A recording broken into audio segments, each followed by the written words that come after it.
dalam keadaan elektroda maupun benda berhubungan langsung dengan air. Elektroda yang dipakai dalam pengelasan bawah air ini juga berbeda dengan pengelasan di darat. Sedangkan untuk kedalaman maksimal pengelasan ini adalah 100 meter, dan agar mendapatkan hasil yang lebih baik, biasanya welder hanya melakukan pengelasan ini maksimal 30 meter di bawah permukaan laut. Sedangkan untuk pengelasan kering, metode pengelasan ini tidak berbeda dengan pengelasan pada udara terbuka. Hal ini dapat dilakukan dengan bantuan peralatan bertekanan tinggi yang biasa disebut dengan dry hyperbaric well chamber, di mana alat ini didesain kedap air seperti desain kapal selam. Pada prosesnya, para penyelam akan masuk ke dalam chamber.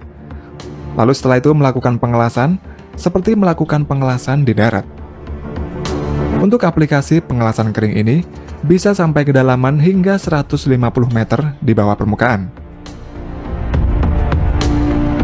Selain mengelas, para welder ini juga terkadang melakukan pekerjaan lain, seperti pemasangan pipa atau pemotongan.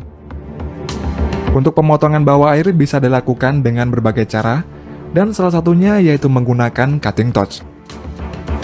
Cara kerja dari cutting torch ini cukup sederhana. Pada cutting torch ini dimasukkan underwater burning rod atau batang pemotong yang terbuat dari magnesium tungsten, dan cutting torch ini terhubung dengan tangki oksigen murni. Kemudian listrik dialirkan dari welding mesin menuju cutting torch. Setelah itu cutting torch ini akan menyemprotkan oksigen murni dengan tekanan tinggi. Saat burning rod ini menyentuh logam, maka akan terjadi reaksi kimia yang menyebabkan panas dengan suhu yang sangat tinggi, sehingga logam akan dapat terpotong. Pada proses pemotongan bawah air, burning rod akan terkonsumsi terus-menerus sampai habis, dan ketika habis, para penyelam akan menggantinya dengan burning rod yang baru, dan proses ini dilakukan secara berulang terus-menerus. Lalu mengapa pekerjaan ini disebut sebagai pekerjaan yang paling berbahaya? Dibanding pekerjaan sejenisnya, para pekerja bawah air ini memiliki resiko lebih banyak, bahkan dapat berakibat kematian jika tidak hati-hati dalam bekerja. Hal ini dikarenakan para pekerja bawah air ini harus menyelam di bawah air hingga kedalaman lebih dari 50 meter melakukan pengelasan. Resiko-resiko yang biasa dihadapi oleh para pekerja bawah air ini di antaranya adalah penyakit dekompresi dan hipotermia. Setelah pekerjaan bawah air selesai, barulah mereka kembali ke permukaan. Dan untuk kembali ke permukaan ini, mereka tidak boleh langsung naik ke permukaan, tetapi harus menyesuaikan tekanan secara bertahap, tergantung dari kedalaman dan waktu penyelaman. Hal ini dikarenakan, ketika penyelam masuk ke dalam air dalam waktu lama dan semakin dalam kedalaman air, maka tubuh penyelam ini akan menerima tekanan yang semakin besar. Dengan bernafas dalam tekanan tinggi ini, dapat menyebabkan lebih banyak gas, terutama gas nitrogen yang diserap dalam jaringan tubuh. Dan jika penyelam naik ke permukaan terlalu cepat, maka ada kemungkinan nitrogen dalam tubuh ini akan keluar dan membentuk gelembung yang lebih besar yang dapat menyumbat sistem jaringan tubuh.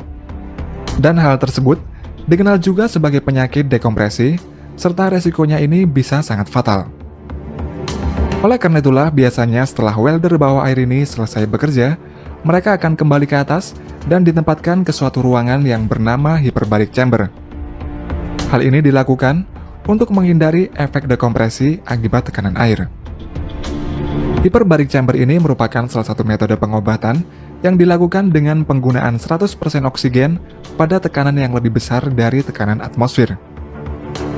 Pada terapi hyperbaric chamber ini, penyelam akan bernafas dengan 100% oksigen dalam ruangan dengan tekanan atmosfer yang meningkat. Peningkatan tekanan udara di dalam ruangan hyperbaric ini menyebabkan paru-paru penyelam akan menyerap oksigen lebih banyak dari biasanya, sehingga dapat membantu proses penyembuhan berbagai penyakit, terutama penyakit dekompresi.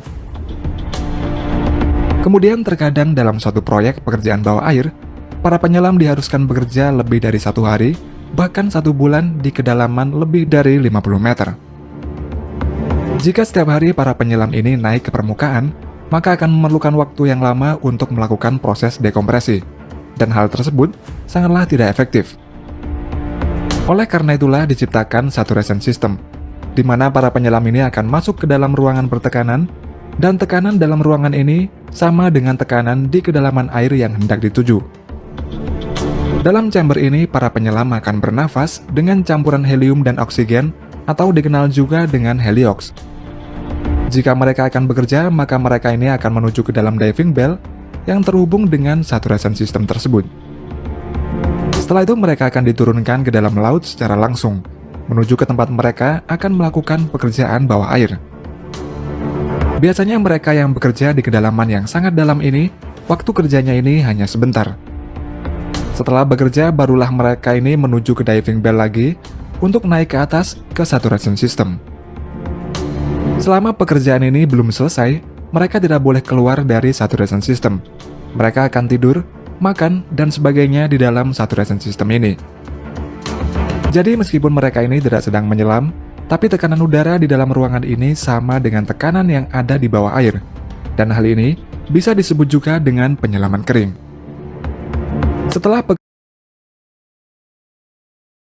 Bisa disebut juga dengan penyelaman